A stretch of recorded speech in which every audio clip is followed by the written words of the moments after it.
భారత యువ క్రికెటర్ రింకు సింగ్ వ్యక్తిగత విషాదం నుంచి తేరుకొని తిరిగి జట్టుతో చేరనున్నాడు.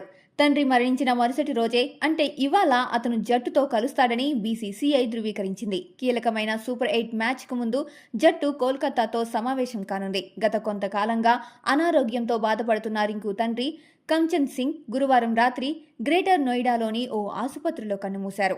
ఈ వార్త తెలియగానే రింకు శుక్రవారం ఉదయం చెన్నై నుంచి ఢిల్లీకి వెళ్లి అంత్యక్రియల్లో పాల్గొన్నాడు. రింకు రేపు జట్టుతో కలుస్తాడు అని బీసీసీఐ కార్యదర్శి దేవజిత్ సైకియా పీటీఐకి తెలిపారు. తండ్రి అంత్యక్రియల కారణంగా రింకు జింబాబ్వేతో జరిగిన సూపర్ 8 మ్యాచ్కు దూరమయ్యాడు.